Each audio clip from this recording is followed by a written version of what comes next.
de Corintios capítulo 15 versículo 33. No erréis, las malas conversaciones corrompen las buenas costumbres. Velad debidamente y no pequéis, porque algunos no conocen a Dios. Para vergüenza vuestra lo digo. Este es nuestro texto central de nuestra serie, ¿quién es nuestro Dios? ¿Quién es el Señor de la Biblia? Y hoy quisiera estar tocando el tema, nuestro Dios que salva, nuestro Dios que cuida y sustenta. Ese es el Dios de la Biblia. Nuestro Dios de la Biblia es uno que cuida y que sustenta para salvación. Amén. Él cuida y sustenta para salvación. La palabra es clara y dice, nuestro Dios está en los cielos y ha hecho todo lo que ha querido, dice el salmista. Cuando tú tienes un tiempo, vas al Salmo 115, versículo 3, así está escrito.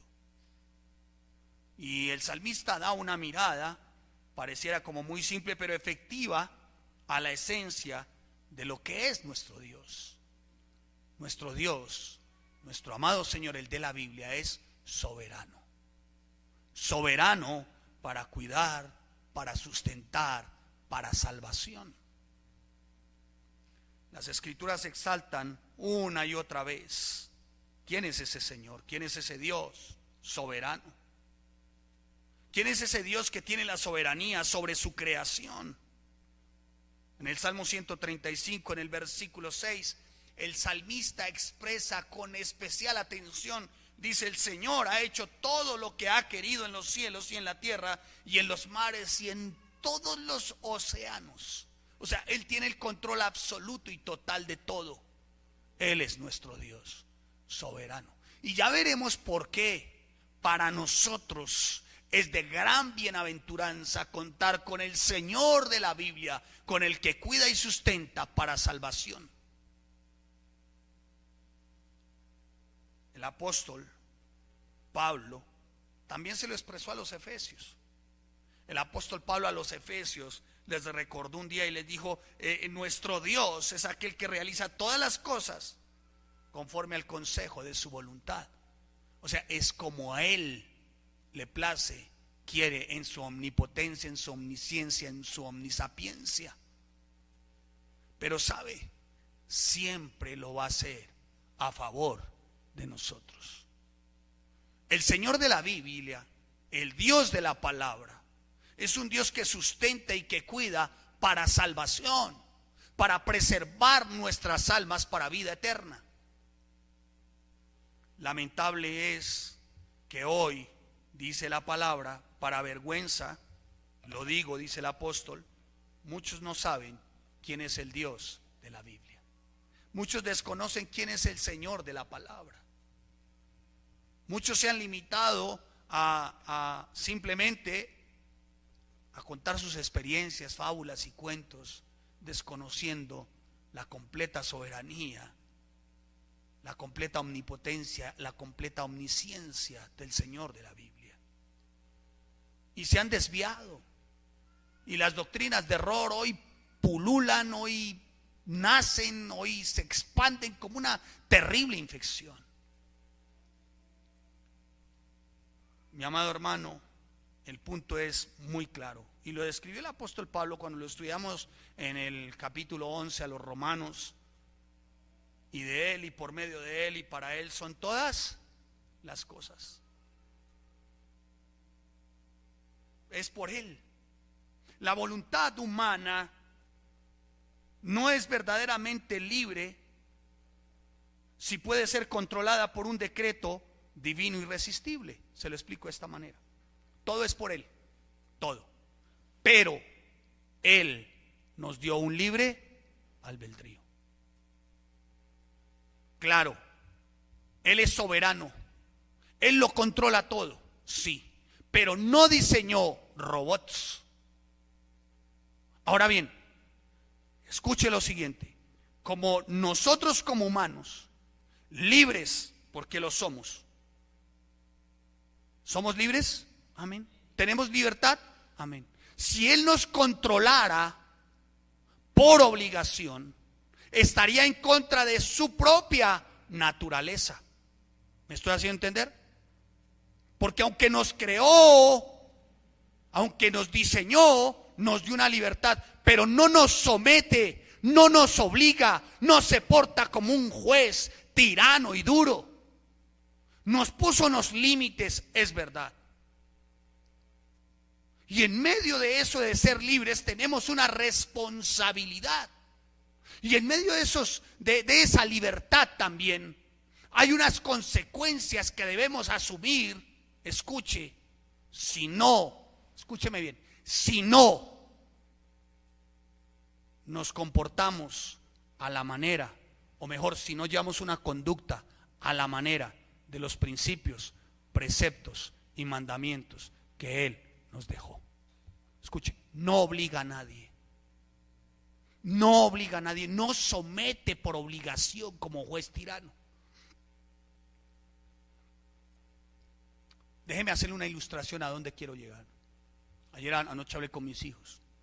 Le dije, hijo, si tú estuvieras en 1901, 1902, y ustedes no fueran los hermanos Wright, sino fueran los hermanos Neva, que estarían diseñando el avión y estuvieran desarrollando la invención del avión, y viniera alguien y les dijera, mire, jóvenes Neva, desistan de su invento, no hagan más el invento, no lleven a cabo la invención del avión. Ellos preguntarían, ¿y por qué usted nos dice esto, señor? Porque ¿sabe qué es lo que ocurre? Si ustedes diseñan el avión, dentro de aproximadamente 105 años, 106 años, va a ocurrir una terrible tragedia. ¿Cuál? 11 de septiembre del 2011. O sea, 2010, 110 años después. Va a ocurrir una terrible tragedia, jóvenes Neva. No hagan ese avión. Porque si ustedes hacen ese avión van a morir 3.016 personas y 6.500 más van a quedar heridas, más 24 desaparecidos. Por favor, no hagan ese avión. ¿Qué creen que harían los jóvenes Neva? ¿No harían el avión? ¿Lo harían? Porque prima el bien común, general. Pero pastor, es que es una tragedia. Lo mismo ocurrió con Cristo. Él hace su creación, hace el diseño perfecto y dice la palabra, y vio Dios que todo lo que había él hecho era bueno en gran manera. Mas sin embargo él sabía que iba a ocurrir una grave tragedia tiempo después. Esa creación se iba a rebelar contra él. Esa creación iba por causa de esa creación, iba a ocurrir otra tragedia. Él tendría que entregar a su hijo unigénito para que su creación, ¿qué? Se salvara. Prima el bien, para el Señor es igual. ¿O qué podríamos decir? No, Señor, no haga la creación, porque mire que esa creación con el tiempo se le va a corromper, y mire que esa creación con el tiempo va a renegar de ti. Mas sin embargo el Señor dice, no, para esa creación tengo un plan. ¿Cuál? La vida de mi hijo Jesús. Sí, qué tremendo, ¿no? Mis amados, aunque somos libres y aunque Él nos diseñó no como robots, tenemos una gran responsabilidad: vivir conforme a sus principios, preceptos y mandatos. ¿Es una imposición? No. Sencillamente cada uno elige. Pongo delante de ti la vida o la muerte, la maldición o la bendición. ¿Quién elige? Cada uno. Cada uno elige. Él ejercita su plena soberanía sin coerción, sin ser un juez dictatorial o autoritario, ¿no? La voluntad de nuestro Dios va en dos aspectos: una voluntad permisiva y una voluntad directiva para nosotros. O sea, Él te permite, pero también te dirige. Desafortunadamente el ser humano ha preferido hacer la de Él, sin tener en cuenta ni el consejo ni la dirección de Dios. Pasa la vecina, toda simpática, y así. Sigamos, mi esposa. Entonces, escuche, ¿que tenemos completa libertad? Sí. Pero, más sin embargo, en medio de esa libertad y en nuestra condición, esa libertad en el ser humano se ha puesto en práctica para pecar. Porque tenemos una naturaleza que pecaminosa. Él nos da una libertad. Él es soberano.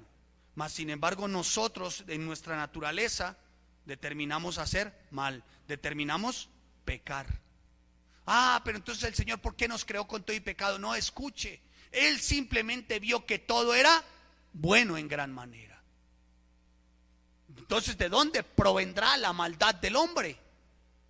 ¿De dónde? De su corazón.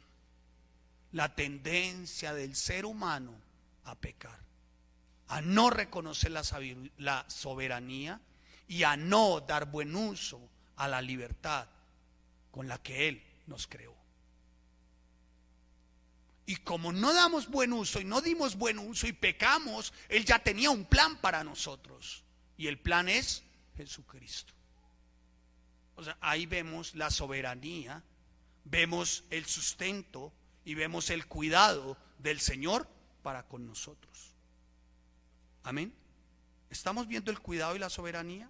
¿Estamos viendo el sustento? ¿Para qué sustento y cuidado? ¿Por qué su soberanía? Para que fuésemos salvos. Es para eso, mi hermano. O sea, no podemos decir Dios soberano, Él cuida y sustenta para los deseos y las cosas de este mundo.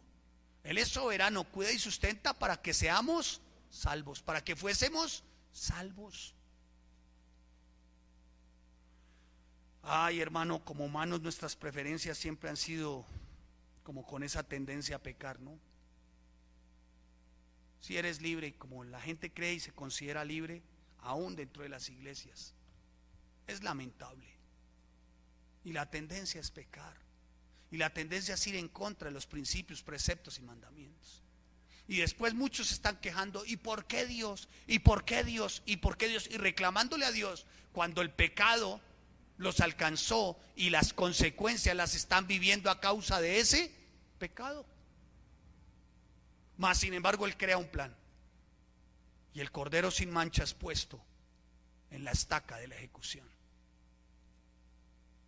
para que tus pecados y mis pecados sean limpiados y poder presentarnos delante del Padre como justos. Para eso es la soberanía, el cuidado y el sustento del Señor de la Biblia para salvación. ¿Ahora me estoy haciendo entender mejor? ¿Sí? ¿Vamos bien? ¿Vamos bien? Muy bien. Él no nos va a obligar a tomar malas decisiones como Señor soberano. Dice la palabra en Santiago que Él no tienta a nadie a hacer lo malo. Cada uno es responsable y se hará responsable de sus actos, de sus hechos. Somos agentes morales responsables que libres. O sea que tendremos que dar cuentas por nuestros actos, por nuestros hechos, ¿cierto? Tendremos que asumir la responsabilidad, tendremos que dar cuenta por ello. A cada uno de nosotros nos dotó con inteligencia para tomar decisiones. Nos puso límites, la palabra está, pero límites para ser bienaventurados, bendecidos. Límites para hacernos bien. Él nos hizo, nos diseñó y nos creó para amarlo, no porque toca amarlo. Él nos hizo y nos diseñó para adorarlo, no porque tenemos que adorarlo. Entonces, ¿por qué si Dios, alguien hizo esta pregunta, es bueno, hoy vemos todo lo contrario en la humanidad? ¿Por qué si Dios es bueno, por qué entonces no deshace el mal? ¿Por qué si Dios es bueno, por qué hay hombres malos? Le repito, porque la maldad nace en el corazón del hombre. Los malhechores obran mal, no porque estén obligados, sino por sus propias malas intenciones, porque Él no obliga a nadie a hacer mal. ¿A quién han obligado y le han puesto un puñal en la yugular y le han dicho fornica o lo mato? ¿A quién? Aquí entre nos. A ver, adultere o lo traspaso con esta lanza. ¿No? A nadie. O sea que cada uno toma sus propias decisiones, sus determinaciones. Pero aparece el Señor soberano, el que cuida y el que sustenta, y pone en el altar del sacrificio al Cordero, para que nuestros pecados sean lavados, pecados originados a causa de esas malas decisiones, decisiones que nacieron en el corazón. Nadie es tentado a hacer lo malo, dice la palabra, le repito. Cada uno actúa conforme a las intenciones que tiene en su corazón. Dios siempre ha querido hacernos el bien, hermanos. Dios siempre procurará que seamos bienaventurados. Dios siempre procurará que vivamos bajo su protección y cuidado para salvación. Pero el hombre lo tergiversa todo. Ay, si Dios es tan bueno, entonces ¿por qué creó la marihuana? ¿Ustedes no creen que Él creó la planta de la marihuana? Sí, Él la creó. ¿Quién tergiversó el uso? El hombre. ¿Él creó a la mujer? Sí. ¿De la costilla de quién? De Adán, del hombre. ¿Para que la mujer fuera qué? Sustentada, cuidada, protegida, amada y perdonada. ¿Quién tergiversó esos principios? Un lagarto. Sí, un cocodrilo, un broncotirarontotira, megatiranosaurio.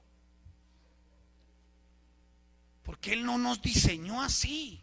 Dice varón y hembra. Y que fuesen ¿qué? Una sola carne. Porque quien atenta contra ella, atenta contra su propio cuerpo. Pero el brostrotiranosaurio no entendió eso. Y por eso hoy las mujeres están siendo maltratadas, no perdonadas, no cuidadas, no levantadas, no protegidas, no amadas. ¿Son malas las mujeres? No falta el que diga amén. Uy. No. ¿Son malos los hombres? ¿Dios los diseñó así? No. ¿De dónde entonces salió y surgió la maldad?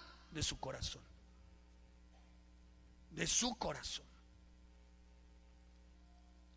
Somos constantes violadores de la norma del Señor. Somos constantes violadores de sus preceptos, mandatos y leyes. Pareciera como que si el ser humano se deleitase en violar las normas y las leyes, y cuando le toca el momento de responder, más exactamente asumir las consecuencias, se queja. Se viola la luz roja, se pasa el pare, hace el giro indebido, el señor policía le hace el ¿cómo se llama? El informe, la multa, el comparendo. ¿Quién es el malo? El policía. La autoridad es la mala. Ese policía es un malandro. ¿Por qué? Porque le está haciendo cumplir la ley. Pues así hay muchos con el Señor, que se quejan y reniegan del Señor y lo culpan. Ay, si Dios es tan bueno, entonces ¿por qué el tsunami? ¿Cuántas personas murieron en el tsunami? 240,000 personas, de las cuales el 40% eran niños. Estoy hablando de Indonesia.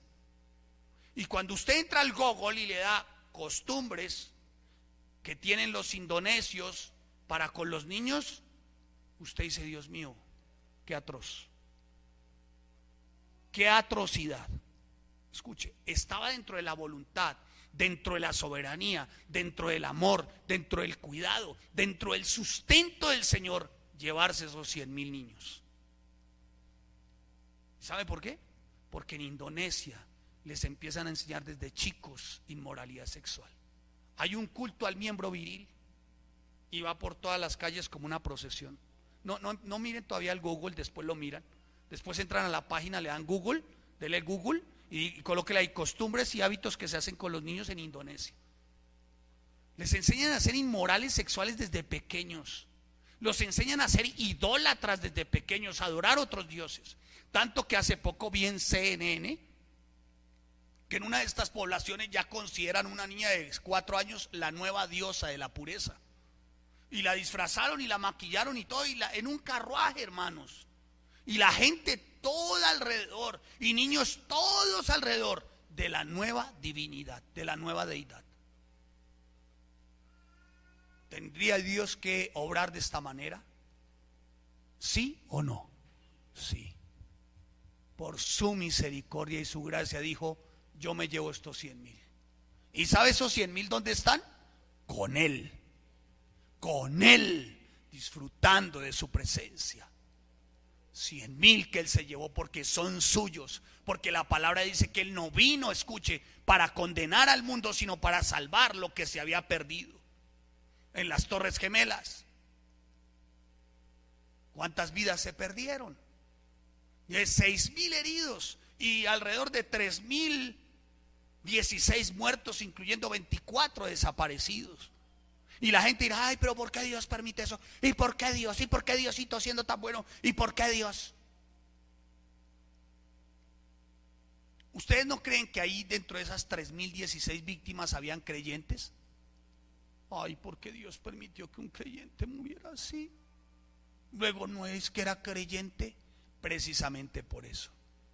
Ve tú a saber si Él puso a esos creyentes en ese momento para decirle a aquellos incrédulos, mientras los hierros retorcían y caían las placas de concreto, para decirle a esos inconversos: arrepiéntanse.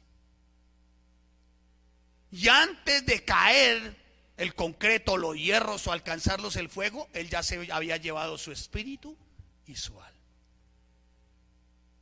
¿Qué se chamuscó? El forro, porque su espíritu y su alma están con Él. Pregunto, ¿ustedes creen qué es más importante? ¿Qué será más importante? ¿El cómo vamos a morir o para dónde vamos después de que muramos? Entonces, ¿por qué se afana el cómo va a morir?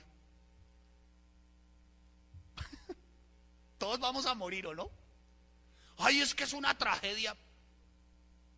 Pues sí, ¿no le parece tragedia la cruz, la estaca? Eso sí fue de verdad.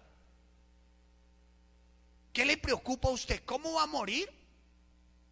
Por el amor de Dios. Y hoy por eso es que hay una teología de la prosperidad en la que se enseña que se enseña lo siguiente: es que el cristiano no se puede enfermar, el cristiano no puede padecer, el cristiano es todo salud. ¿Sabe qué están enseñando? Entonces nunca van a morir, porque de algo nos tenemos que morir. Ay, no, es que me duele que se tenga que ir. Sí, pero a ella o a él le duele más tener que quedarse, porque eres egoísta, hermano. Más bien prepare esas almas, preparen su corazón, prepárenla, anímenle a que pueda partir con la paz y reconciliado o reconciliada en el Señor. Anímele y dígale: mire, antes que usted fue el Señor y Él ya le diseñó una morada a usted. Mire, hermano, pregunto, ¿ese no es nuestro anhelo? ¿Nuestro anhelo no es partir y habitar la morada que Él ya preparó? Entonces, ¿por qué se afana de cómo va a morir? Está dentro de la soberanía del Señor el cómo debemos morir. Sí, seguramente Él determina cómo. ¿Y por qué lo hace? Para sustento y para cuidado de nuestra, ¿qué? Salvación. Me lo llevo antes que ¿qué? Que se me pierda. Me lo llevo. Estos son míos, antes de que me los corrompan me los llevo. Amén. Es así, hermano. En eso consiste la soberanía, el cuidado y el sustento. Hermano, por el amor del Señor. Entonces uno dice: mira, oye, todo lo enseña, ¿no? Entonces la gente anda proclamando y declarando: yo soy sano, yo soy sano, yo soy sano, yo soy sano. Hermano, no lo es. Tienes una deficiencia física. Ya el desgaste de la máquina, del forro.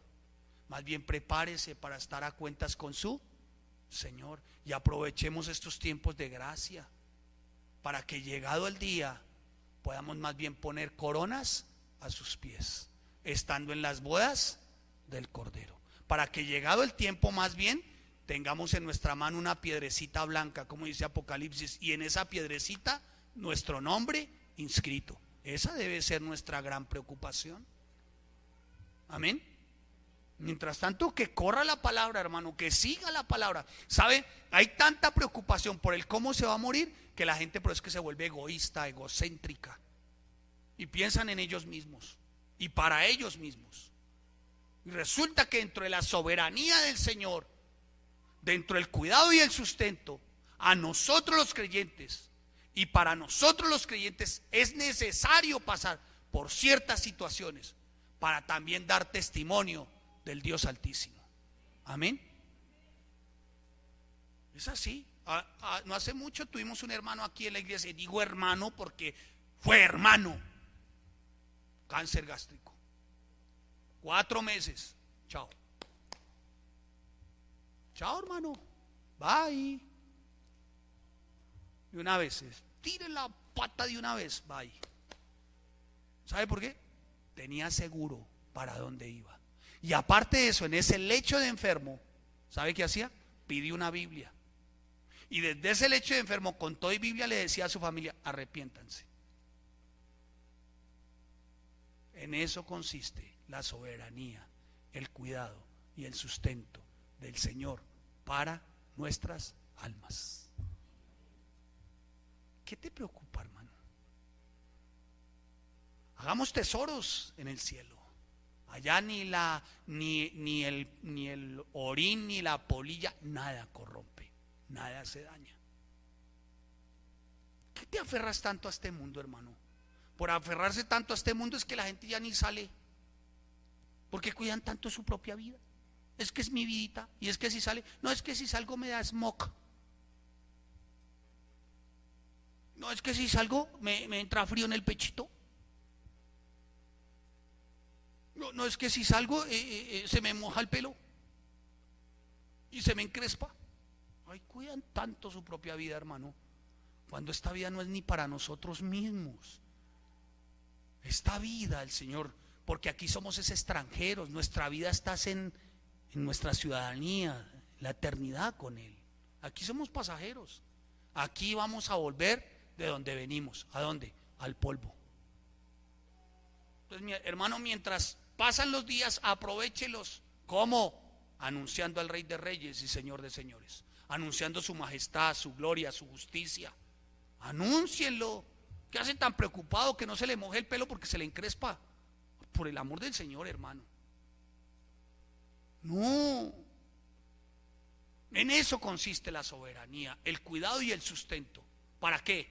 Para salvación. Amén. Y Él lo hace todo. Todo.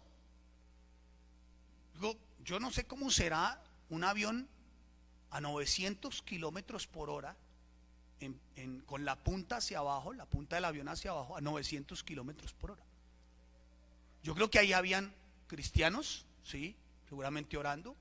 Y el Señor les dijo: chao, cristianos orando, rogando, suplicando: no, Señor, que yo no me muera, Diosito, que no me pase nada. No, Señor, que toda esta gente se arrepienta, Padre, que conozca quién es el Cristo. Oh, Rey, que conozcan, porque ya está cerca, Señor, mi partida. Oh, Señor, ¿cuándo se irá a estrellar esto, Señor? Porque cada minuto que pasa es un minuto que paso sin ti. A 900. ¿Quiere que le diga algo? Si hay un creyente orando de esa manera y un avión a 900 kilómetros por hora en picada, hasta el más ateo se convierte. Porque le escuché a alguien: ¿y usted quiere saber de conversiones? ¿De conversiones a las malas para un ateo? Que un avión sienta turbulencia. Ahí sí el ateo dice: ay, Dios mío, ahí sí. Pero el ser humano tiene que esperar a veces hasta ese tiempo, hasta ese momento, y que se mueva de esa manera su vida para aceptar quién es el Señor.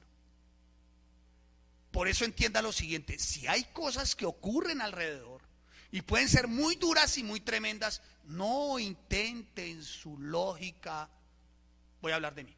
No voy a intentar en mi lógica y en mi mente de microbio entender la voluntad y el pensamiento de Él, porque a la final eso es mi mente.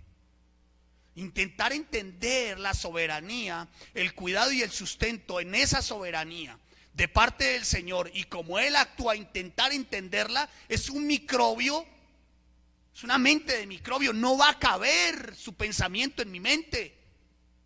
Por alguna razón el Señor obra como obra, y siempre va a obrar. ¿Sabe para qué? Para salvación. Siempre. Entonces no le venda la idea a nadie. No, a ver que no, mire, tenga fe, usted se va a sanar, usted se va a salvar, usted no sé qué. No, ¿sabe qué? Reconcíliese con el Señor. Reconcíliese con Él. Venga, le tengo un noticionón.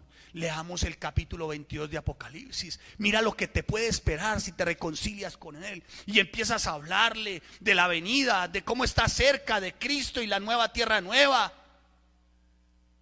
de nueva Jerusalén, cielo nuevo, tierra nueva. Entonces aprovecha estos tiempos, fulano o fulana, predícale a tu familia de arrepentimiento para salvación. ¿Ya? Pero sabe, no todos quieren aceptar esta verdad, esta realidad, porque es una realidad, es una verdad. ¿Vamos a morir o no? A ver, aquí ¿quién no se va a morir? Yo salgo ahorita, me estrello, me mato, ¡pum!, se murió. ¿Y qué hacemos, hermano? ¿Qué va a hacer, hermano? Pues pastor, toca buscar un localito más chiquito, más barato. Ya algunos dirán, no, pues como no está el pastor, la predicación del hermano Oscar no me llena. No siento conexión. ¿Sí? ¿Sí? ¿Ya ven, hermanos? ¿Qué van a hacer? ¿Qué van a hacer, hermano? Claro, dice un hermano gozoso, pues sí, se fue el pastor, qué bueno. Gozo. Pero gozo porque está en la eternidad con Cristo, amén. Sí, claro, pero ¿qué van a hacer? Muere un familiar querido, ¿duele? Sí, claro, pues no somos de piedra, ¿no? Pero también experimentamos que si partió, y partió creyendo que Jesucristo es el Señor, que por medio de Él fueron lavados y limpiados todos nuestros pecados, ¿dónde cree que está? En el Señor. Entonces eso sí debiera de más bien animarnos a nosotros para seguirnos preparando, para que cuando llegue el día estemos listos. Pero no todos quieren. No todos quieren, hermano. Por eso es el ateísmo, porque no quieren acercarse a la verdad. Escuche lo siguiente, esta ilustración pasó rápido. A un hombre se le dijo, un creyente, él va a la peluquería, se peluquea e intenta predicarle al señor peluquero. Señor peluquero, quiero hablarle de quién es el camino, la verdad y la vida. Y dice él, yo no creo en Dios, ni creo en Jesús, ni creo en nada de eso. Bueno, señor peluquero, ahí le dejo la inquietud. Pero de que Dios existe, existe. Todo es evidente, y le empezó a dar las evidencias. No creo, y no me interesa su Dios, y no creo en su Dios. No existe Dios. ¿Listo? ¿Por qué lo dice? Por todo esto que pasa en el mundo, por todo esto que le ocurre a la gente, no creo en Dios. Ah, bueno, está bien. A unas cuadras más adelante, el verdadero creyente se encuentra un indigente, un habitante de calle, greñudo, barbao, piojoso, y lo lleva a la peluquería. Lo deja a la puerta, entra el creyente y le dice al peluquero, señor peluquero, voy a decirle algo. ¿Qué? Los peluqueros generosos no existen. Los buenos peluqueros no existen. ¿Y cómo va a decir eso? Yo soy peluquero. Y para mí usted no es nada, usted no existe. A ver, demuéstreme que no existe. Mire, este hombre, y lo hizo seguir, está greñudo y barbado. Quiere decir que no ha habido un peluquero que le haga un corte ni que le haga aseo. Dijo, ¿usted dice es porque lo ve así? Sí. Pues quiero decirle que yo he intentado con él. Es más, no le he cobrado ni el corte ni la pulida de barba. Un día lo entré casi a la fuerza, pero él no ha querido cambiar ni su corte ni su pulida de barba. Dijo, usted me acaba de dar la razón. Usted es igual con Dios. Usted no ha querido.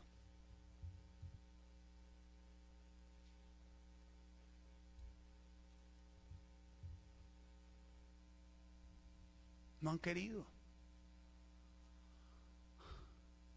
Dios es una verdad y es absoluto. Mi hermano,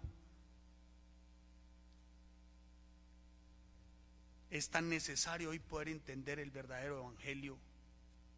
Es tan necesario estudiar la escritura para conocer quién es nuestro Dios, el soberano, el sustentador, el que cuida para salvación.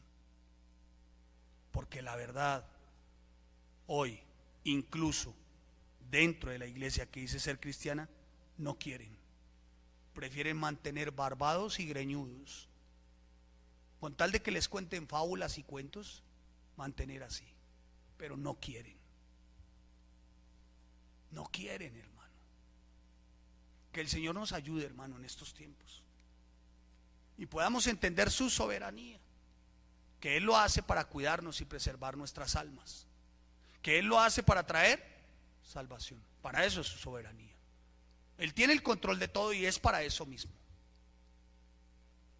En Segunda de Crónicas, capítulo 29, tú lees del versículo 1 al 6, dice del reinado de Ezequías. Y dice en el primer año de su reinado, en el versículo 3, abrió las puertas de la casa del Señor y la reparó. Déjeme leerle el 2, por favor. El 2. De Ezequías se dice que hizo lo recto ante los ojos del Señor, conforme a todas las cosas que había hecho David, su padre. Y en el primer año de su reinado, en el mes primero, abrió las puertas de la casa y la reparó, de la casa del Señor. E hizo venir a los sacerdotes y levitas, los reunió en la plaza oriental. Y les dijo, oídme, levitas, santificaos ahora y santificad la casa del Señor, el Dios de vuestros padres, y sacar del santuario la inmundicia. Porque nuestros padres se han rebelado y han hecho lo malo ante los ojos del Señor nuestro Dios, porque le dejaron y apartaron sus rostros del tabernáculo del Señor y le volvieron las espaldas. Mire, aquí vemos un hombre temeroso del Señor. Un hombre que se habla de David su padre. Cuando hablan de David padre, hablan de David como el primero dentro de los reyes conforme al corazón de Dios. O sea, hablan de David, cuando dice David padre, hablan de una figura muy destacada. Amén.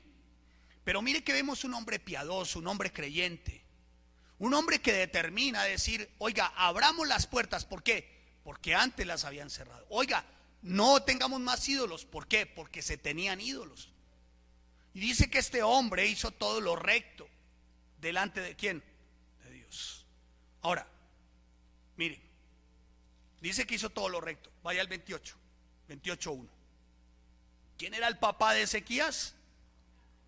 ¿Quién era? Acaz. Mire qué dice de Acaz. De 20 años era Acaz cuando comenzó a reinar, y 16 años reinó en Jerusalén, mas no hizo lo recto ante los ojos del Señor como su padre. Antes anduvo en los caminos de los reyes y además hizo imágenes fundidas de Baales. ¿Quién las hizo? ¿El papá de quién? De Ezequías. ¿Quién toma la decisión? ¿Dios o el hombre? Ezequías dijo, no, yo con esto que vienen mis papás, yo a esto no le hago. Yo quiero dar culto, rendir adoración y alabanza al Dios soberano, al que cuida y sustenta para salvación. Ay, pero si Dios es tan bueno, entonces ¿por qué permitió el reinado de Acaz? Porque no falta. Permitió el reinado de Acaz para que el pueblo se diera cuenta que si había uno de en medio de ellos que podía hacer lo recto, lo bueno y lo verdadero. ¿O cómo se conoce la maldad? Si no es con el bien, ¿sí o no? Haciendo bien es que tú conoces cuánta maldad, ¿o no? La oscuridad no existe, lo que existe es la falta de luz. ¿Cierto? Y miren lo que dice el 27:1. De 25 años era Jotam. ¿Era el papá de quién? De Acaz. O sea, el abuelo de quién? De Ezequías. Cuando comenzó a reinar, e hizo lo recto ante los ojos de quién?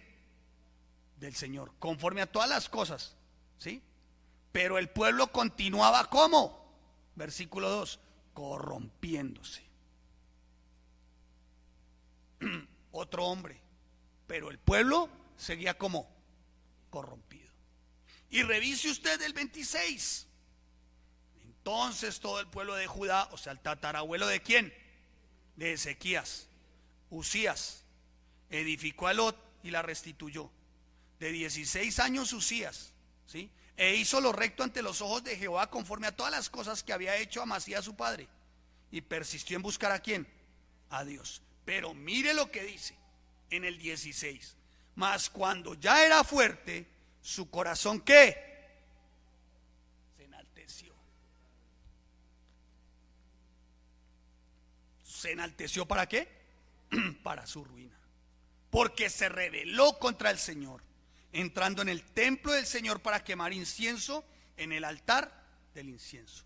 Mi hermano, no basta simplemente con decir que eres recto, de buena conducta. Tienes que demostrarlo desde cuando comienza tu vida como creyente hasta cuando termina. Pídele al Señor que tu corazón no se enaltezca. Amén. Y por ahí un día te rebeles contra tu Señor y digas: ya no te necesito, yo esto ya no lo quiero, quiero hacerlo a mi manera. Y mire lo que dice ahí, escuche.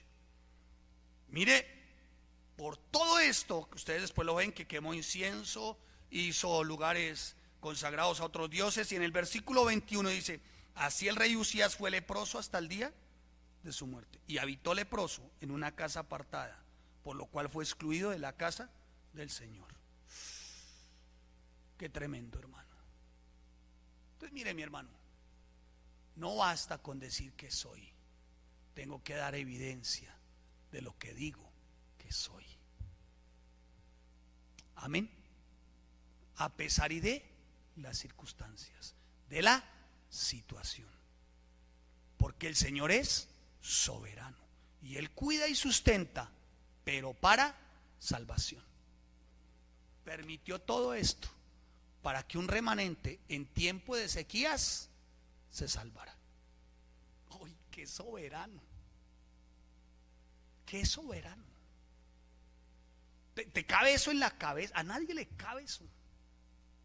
Ahora, ¿quiénes decidieron? Ellos.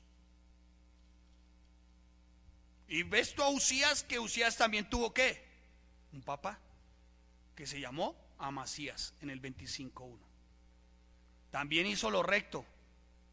Versículo 25, capítulo 25, perdón. Versículo 2. Dice: Amasías, ya como abuelo en cuarta línea más o menos de Ezequías, hizo él lo recto ante los ojos de ¿quién? Del Señor, aunque no de perfecto corazón. Lo hizo porque le tocaba.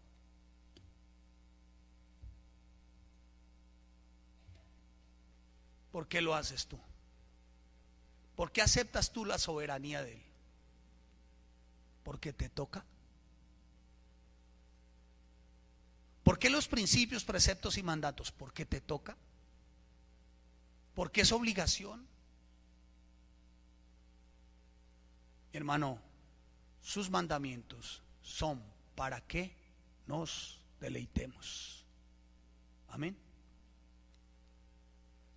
Y dice de Amasías, versículo 14 del capítulo 25: volviendo luego a Amasías de la matanza de los edomitas, trajo también consigo ¿qué? Los dioses, y los puso ante sí. ¿Por qué? Y los adoró y les quemó. Mire dónde estaba, mire cómo estaba de torcido el corazón de Amasías. ¿Hizo lo recto? ¿Hizo lo recto? ¿Cómo dice la Biblia? ¿Hizo lo recto Amasías? Sí. ¿Ante los ojos del Señor? Sí. Aunque no de perfecto corazón. Su conducta era una, como hoy en la iglesia, pero su corazón era otro afuera. ¿Qué ídolos tienes afuera? ¿Cuáles son tus ídolos afuera? ¿Cuáles son tus ídolos afuera? Y dice la palabra, escuche, por esto se encendió la ira del Señor contra Amasías y envió a él un profeta que le dijo: ¿por qué has buscado los dioses de otra nación que no libraron a su pueblo de sus manos? Y hablándole el profeta estas cosas, él le respondió: ¿te han puesto a ti por consejero del rey? Déjate de eso. ¿Por qué quieres que te maten? Y cuando terminó de hablar el profeta, dijo luego: yo sé que Dios ha decretado destruirte, porque has hecho esto y no obedeciste mi consejo. Mis amados hermanos, mire la antesala de lo que fue Ezequías. Mire todo lo que traía Ezequías. Pero ¿quién determinó hacer lo bueno, lo recto, lo verdadero, derribar los ídolos, los lugares altos? ¿Quién? Ezequías. Y le tengo un noticio. No.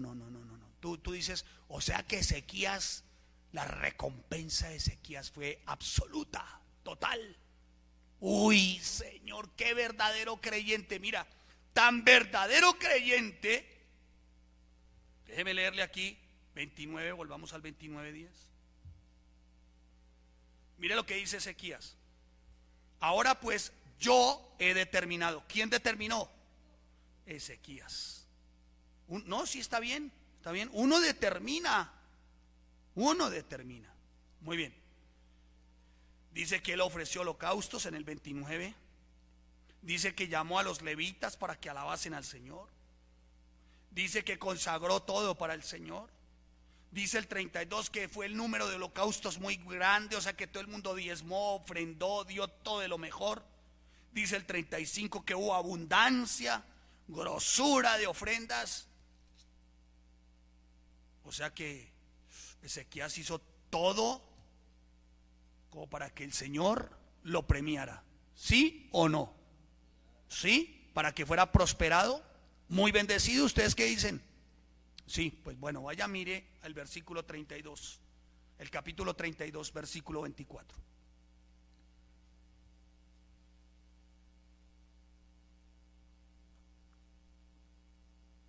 Enseña la teología de la prosperidad, que cuando se actúa de esa manera, todo tiene que salir divinamente.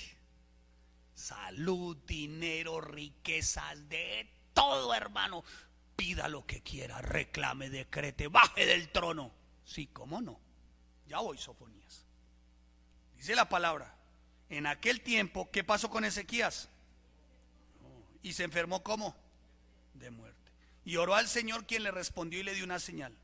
Mas Ezequías no correspondió al bien que le había sido hecho, sino que se enalteció su corazón. Y vino la ira contra él y contra Judá y Jerusalén.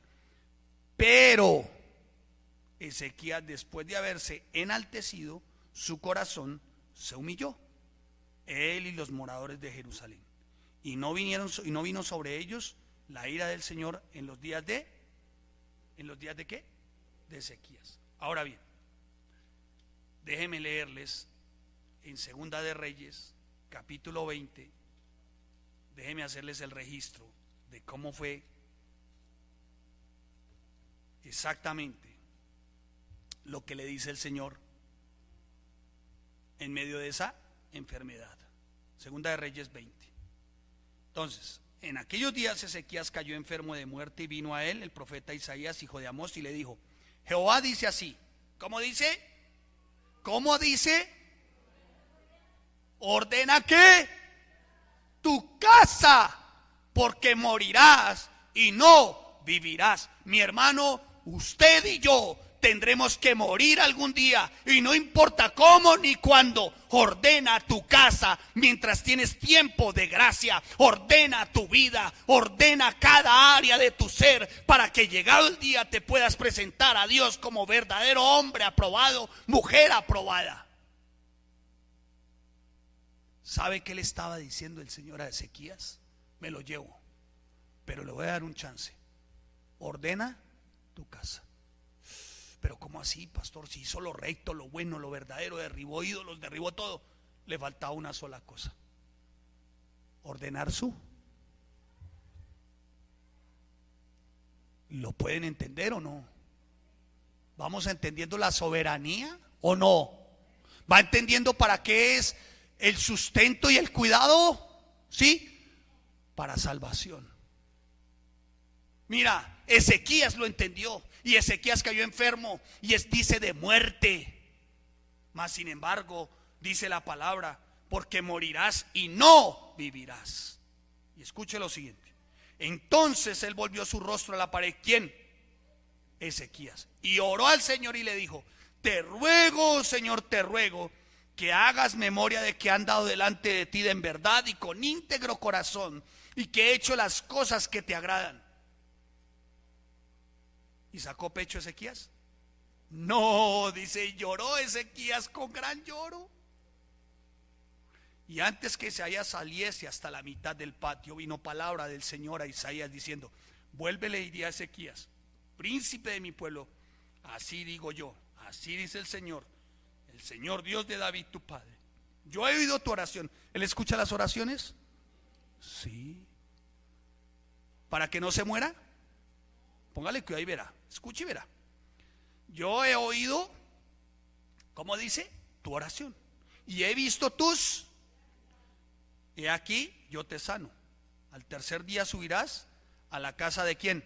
Del Señor. Y añadiré a tus días 15 años, y te libraré a ti y a esta ciudad de mano del rey de Asiria.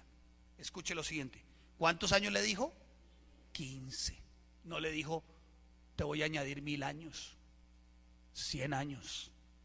Ni el mismo Señor viola los principios de la ley física y humana. Hermano, si esos son los años que Él te dio, si esos son los años que le dio a la tía Rita, al tío Pedro, al tío Juan, pues esos son los años. ¿Qué hace usted cantando?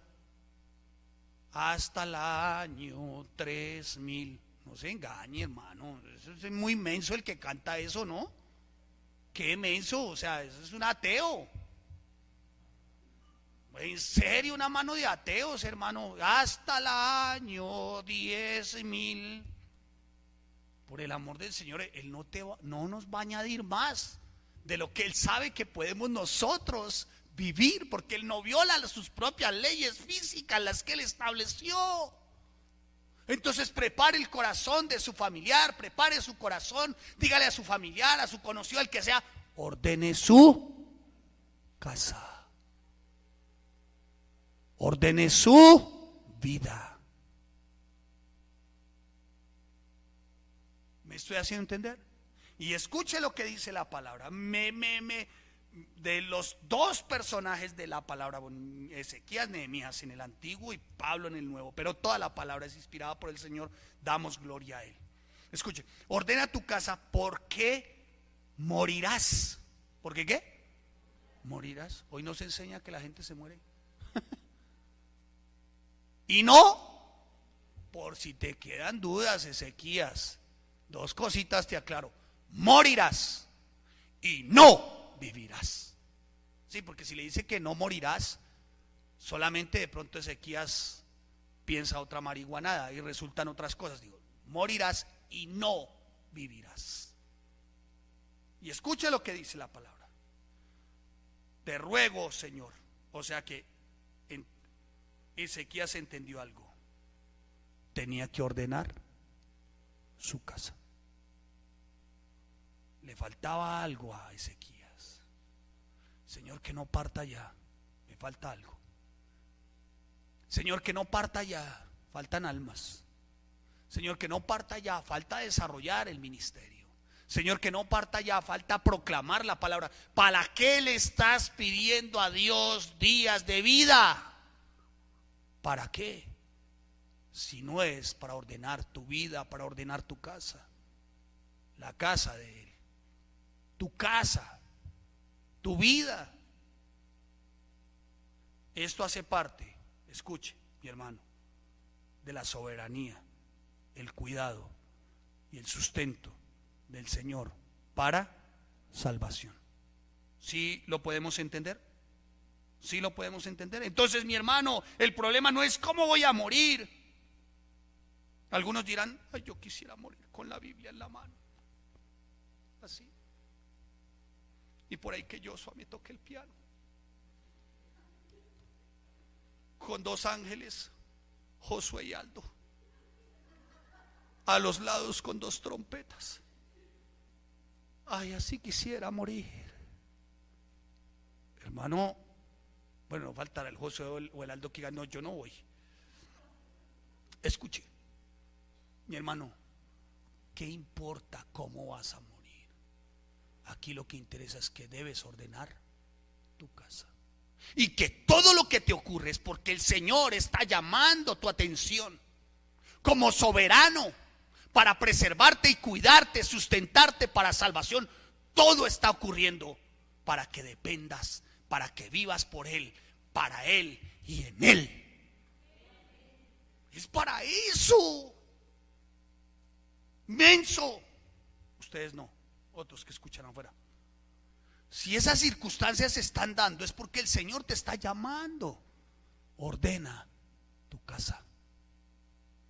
Mira todo lo que permitió por lo que se pasase. ¿Quién tomó decisión y determinación de ordenar y de hacer? Ezequías. Pero me temo, para vergüenza de muchos, dice el apóstol, que nadie sabe, o muchos no saben o conocen quién es Dios. Y lo rebajan, hermano, a un vulgar mercachifle milagrero. Él no es así. Él se vale de todo lo que ocurre a tu alrededor para preservar, para cuidar y sustentar el alma. ¿Para qué? Para salvación. Es para eso, mi hermano.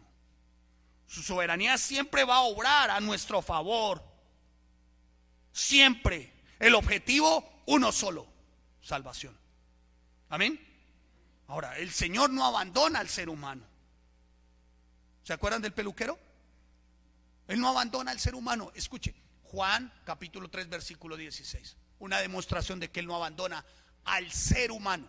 No estoy hablando del creyente, al ser humano. Porque de tal manera amó Dios al... ¿Dios ama al mundo? Pero la luz vino a ellos y ellos la rechazaron. ¿Dios ama al mundo? Sí. Jesús vino para salvación, para rescate, no para condenación.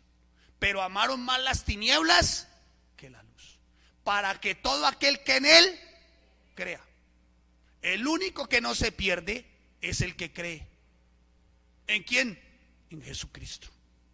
¿Qué tal la soberanía para cuidado y sustento? ¿Me estoy haciendo entender? Y por favor déjeme terminar acá. Por favor, déjeme terminar acá. Así que, mi hermano,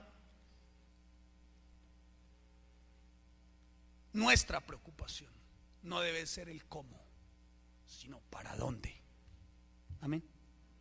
No el cómo. ¿Para dónde? ¿Para dónde irías? El cómo está en su soberanía. Él lo determina. Y no es como tú crees o quieres o te parece. Entonces, mi amado hermano, amigos, familiares, mucha gente tilda de tragedia todo esto que ocurre cuando alguien parte. Pero no sé si alguien no mide o no alcanzó a medir o no alcanzan a medir la tragedia y lo horroroso y lo terrible del padecimiento de Cristo en ese tiempo en la cruz. Qué gran tragedia, hermano. Uno inocente, santo y puro, pagando por los pecados de otros. Eso es tremendo. Esa es una verdadera tragedia. Pero gloria al Señor que permitió que fuese así. Porque si no hubiese sido así, ¿qué hubiese sido de ti y de mí? ¿Dónde estaríamos hoy? Y se permiten este tipo de cosas. No sé si ustedes vieron ahora cuando ocurrió lo de Mocoa en el Putumayo, se desbordó eso. Y la gente se desbordó en solidaridad, sobró comida, sobraron rescatistas, eso fue tremendo. Todo el mundo ahí sí se solidarizó. Todos ahí sí pidiendo Dios. Pregunto, ¿cómo estarían viviendo un día antes? Cuando era el epicentro, tú me vas a corregir, epicentro de negociaciones de narcotráfico, de hoja de coca, de pasta de coca, de prostitución infantil. Pero ocurrió la tragedia y ahí sí se solidarizaron. Si ve hasta dónde tiene que llegar el ser humano. Si ven hasta dónde. Ahora, todo esto fue causado ¿por quién? Por el ser humano. Pero ¿por qué? Decisiones que tomó el ser humano. ¿O le parece poco una tala de árboles, 15,000 diarios? ¿O le parece poco construir sobre el lecho del río? ¿Qué culpa tiene Dios? Que construyan en los lechos de los ríos, si Él no diseñó los lechos de los ríos para eso. Pero culpan a Dios. Y muchos por eso dicen: yo estaba orando por mi tía, por mi papá, por mi mamá que estaban enfermos, y yo fui a esa iglesia para que oraran por el milagro y no pasó nada, por eso yo no creo en Dios y yo no vuelvo a la iglesia. ¿Qué culpa tiene Dios de que su tía se haya muerto de sobrepeso? No de tiroides sino de bocoides, porque adquirió, por eso ese sobrepeso adquirió ¿cómo se llama? Hipertensión, adquirió diabetes. ¿La culpa la tiene Dios? No, el irresponsable que no supo tomar las verdaderas decisiones en el Señor. Mis amados, la vida es un regalo que proviene de la soberanía de Él. Así que Él determina cómo y cuándo la pide. Amén. Esa vida que tú llevas no es tuya, es de Él. Lo que sí es claro es que lo que tú hagas con esa vida hoy, como la gastes, vas a tener que rendir cuentas. Por favor, por lo que más quieran, mis amados, ordenen su casa. Amén. Sonría que Cristo le ama. Sí, sonríe, hermano. Eso, qué bueno. Vamos a ponernos en pie y vamos a orar.